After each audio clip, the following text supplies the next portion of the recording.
ಕನ್ನಡ ಪರ ಹೋರಾಟಗಾರರು ಏನಿದ್ದಾರೆ ಅವರ ಮೇಲೆ ಹಾಕಿದಂತಹ ಒಂದು ಕೇಸ್ಗಳನ್ನು ವಾಪಸ್ ತಗೊಳ್ಳಿ ಎನ್ನುವಂಥ ಒಂದು ಒತ್ತಡ ಇತ್ತು. ಅದೇ ಒಂದು ವಿಚಾರವಾಗಿ ಈಗ ಡಾಕ್ಟರ್ ಜಿ ಪರಮೇಶ್ವರ್ ಗೃಹ ಸಚಿವರು ಹೇಳಿಕೆಯನ್ನು ಕೊಟ್ಟಿದ್ದಾರೆ. ನೋಡಿ, ಕಾನೂನು ವಿರುದ್ಧ ಕೆಲಸ ಮಾಡಿದವರ ವಿರುದ್ಧ ಕ್ರಮ ಆಗುತ್ತೆ. ಯಾರ್ಯಾರು ಕಾನೂನು ಒಂದು ವಿರುದ್ಧವಾಗಿ ನಡ್ಕೊಂಡಿರ್ತಾರೋ ಅವರ ವಿರುದ್ಧ ನಿಜಕ್ಕೂ ಕೂಡ ಕ್ರಮ ಆಗೇ ಆಗುತ್ತೆ ಅಂತ ಪರಮೇಶ್ವರ್ ಅವರು ಹೇಳುತ್ತಾ ಇದ್ದಾರೆ. ಹೋರಾಟದಲ್ಲಿ ಏನಾದರೂ ಒಂದು ಅವಘಡಗಳು ಆಗಿದ್ರೆ, ಕಾನೂನು ವಿರುದ್ಧ ಅವರು ಹೋರಾಟವನ್ನು ಮಾಡಿದರೆ, ಒಳ್ಳೆಯ ಉದ್ದೇಶದಿಂದ ಹೋರಾಟ ನಡೆದ್ರೆ, ಆ ಒಂದು ಹೋರಾಟದಲ್ಲಿ ಅದರಿಂದ ಸಾರ್ವಜನಿಕ ಒಂದು ಪಾಸ್ತಿಗಳಿಗೆ ನಷ್ಟ ಆಗದಿದ್ದರೆ ಅದಕ್ಕೆ ಸಂಪುಟ ಉಪಸಮಿತಿಯಲ್ಲಿ ಚರ್ಚೆ ಆಗುತ್ತೆ. ಚರ್ಚೆ ಮಾಡ್ತೀವಿ, ಆವಾಗ ತೆಗಿಬೇಕು, ವಾಪಸ್ ತಗೋಬೇಕು ಅಂತ ಸಂಪುಟ ಉಪಸಮಿತಿಯಲ್ಲಿ ಚರ್ಚೆ ಮಾಡಿ ಅಪರಾಧದ ಒಂದು ಅಂಕಿ ಅಂಶಗಳಿದ್ದರೆ ನಾವು ಅದಕ್ಕೆ ತಕ್ಕಂತೆ ಕ್ರಮ ತೆಗೆದುಕೊಳ್ತೀವಿ. ಅಂಥ ಕೇಸ್ ವಾಪಸ್ ಬಗ್ಗೆ ನಿರ್ಧಾರ ಆಗಲಿದೆ ಅಂತ ಹೇಳ್ತಾ ಇದ್ದಾರೆ.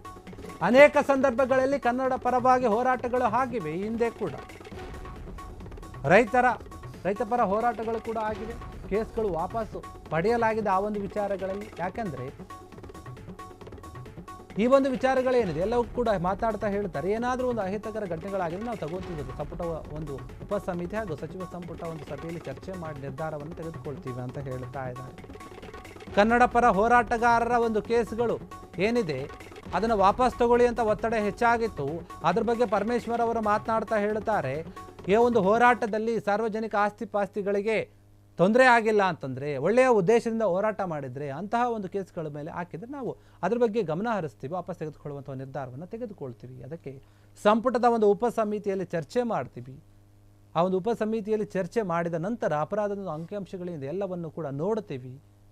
ಅಂತಹ ಒಂದು ಕೇಸ್ ಏನಾದರೂ ಇದ್ದರೆ ನಾವು ವಾಪಸ್ ತೆಗೆದುಕೊಳ್ಳುವಂತಹ ಬಗ್ಗೆ ನಿರ್ಧಾರವನ್ನು ಮಾಡ್ತೀವಿ ಅಂತ ಪರಮೇಶ್ವರ್ ಹೇಳಿರುವಂಥದ್ದು. ಯಾಕಂದರೆ ನೋಡಿ, ಅನೇಕ ಸಂದರ್ಭಗಳಲ್ಲಿ ಕನ್ನಡ ಪರವಾಗಿ ಹೋರಾಟಗಳು ಆಗಿವೆ. ಅವೆಲ್ಲವನ್ನು ಕೂಡ ಗಮನಿಸಬೇಕು. ಆ ಒಂದು ಹೋರಾಟದಲ್ಲಿ ಯಾವ ರೀತಿಯಾದಂಥ ಒಂದು ಘಟನೆಗಳಾಗಿವೆ ಅವೆಲ್ಲ ಕೂಡ ಪರಿಶೀಲಿಸ್ತೀವಿ. ಇದರ ಜೊತೆಗೆ ಬರೀ ಕನ್ನಡ ಪರ ಮಾತ್ರ ಅಲ್ಲ, ರೈತ ಪರ ಹೋರಾಟಗಳು ಕೂಡ ಆಗಿವೆ. ಆ ಒಂದು ಹೋರಾಟಗಳಿಗೆ ಕೇಸ್ ವಾಪಸ್ ಕೂಡ ತೆಗೆದುಕೊಂಡಿದ್ದೀವಿ ಕೆಲವೊಂದು ವಿಚಾರಗಳಲ್ಲಿ, ನಾವು ಕೇಸ್ಗಳಲ್ಲಿ. ಹೀಗಾಗಿ ಅದಕ್ಕೊಂದು ಪ್ರಕ್ರಿಯೆ ಇದೆ.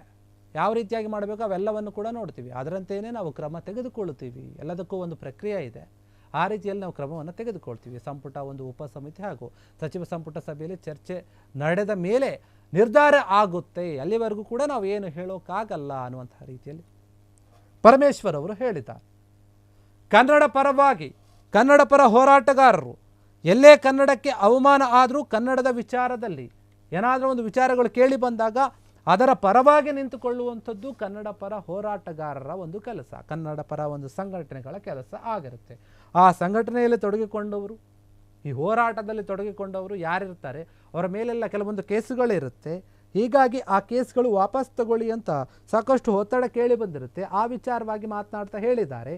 ನೋಡೋಣ ಒಂದು ಕೇಸ್ಗಳು ಯಾವ ರೀತಿಯಾಗಿವೆ, ಅದರ ಅಂಕಿಅಂಶಗಳು ಏನಿದೆ ಎಲ್ಲವನ್ನು ಕೂಡ ಪರಿಶೀಲಿಸ್ತೀವಿ. ಒಂದು ಸಚಿವ ಸಂಪುಟ ಉಪಸಭೆ ಏನಿದೆ ಆ ಸಭೆಯಲ್ಲಿ ಚರ್ಚೆ ಮಾಡ್ತೀವಿ. ಚರ್ಚೆ ಆದ ನಂತರ ಕೇಸನ್ನು ವಾಪಸ್ ತಗೋಬೇಕೋ ಬೇಡ ಅಂತ ನಿರ್ಧಾರವನ್ನು ಮಾಡ್ತೀವಿ. ಸಂಪುಟ ಸಭೆಯಲ್ಲಿ ಚರ್ಚೆ ನಡೆಸಿದ ಮೇಲೇ, ನಿರ್ಧಾರ ಆದ ಮೇಲೇ ಇದ್ರ ಬಗ್ಗೆ ಮಾತನಾಡ್ತೀವಿ ಅಂತ ಹೇಳಿ ಪರಮೇಶ್ವರ ಹೇಳಿದೆ. ಎಲ್ಲದಕ್ಕೂ ಕೂಡ ಒಂದು ಪ್ರಕ್ರಿಯೆ ಇರುತ್ತೆ. ಆ ಪ್ರಕ್ರಿಯೆಗಳ ರೀತಿಯಲ್ಲಿ ನಾವು ಹೋಗಬೇಕು. ನೀವು ಕೇಳಿದ ತಕ್ಷಣ ನಾವು ವಾಪಸ್ ತಗೊಳ್ಳೋಕೆ ಬರಲ್ಲ ಅನ್ನುವಂಥ ರೀತಿಯಲ್ಲಿ ಮಾತನಾಡಿರುವಂಥದ್ದು ಪರಮೇಶ್ವರ್ ಅವರು ಕನ್ನಡ ಪರ ಹೋರಾಟಗಾರರ ವಿಚಾರದಲ್ಲಿ ಈ ರೀತಿಯಾಗಿ ಮಾತನಾಡಿದ್ದಾರೆ. ಅದಕ್ಕೆ ಒಂದು ಯಾವ ರೀತಿಯಾಗಿ ಒಂದು ರೂಲ್ಸ್ ಇದೆ ಮತ್ತು ಕ್ರಮಗಳೇನಿದೆ ಹಂತ ಹಂತವಾಗಿ ಅದನ್ನು ತಗೊಳ್ತೀವಿ ಅಂತ ಹೇಳಿದ್ದಾರೆ. ಕ್ಷಣ ಕ್ಷಣದ ಸುದ್ದಿಗಳಿಗಾಗಿ ಫ್ರೀಡಂ ಟಿವಿ ಸಬ್ಸ್ಕ್ರೈಬ್ ಮಾಡಿ, ಲೈಕ್ ಮಾಡಿ ಹಾಗೂ ಫಾಲೋ ಮಾಡಿ. ಹೊಸ ಸುದ್ದಿಗಳ ನೋಟಿಫಿಕೇಶನ್ಗಾಗಿ ಬೆಲ್ ಐಕಾನ್ ಮೇಲೆ ಕ್ಲಿಕ್ ಮಾಡಿ.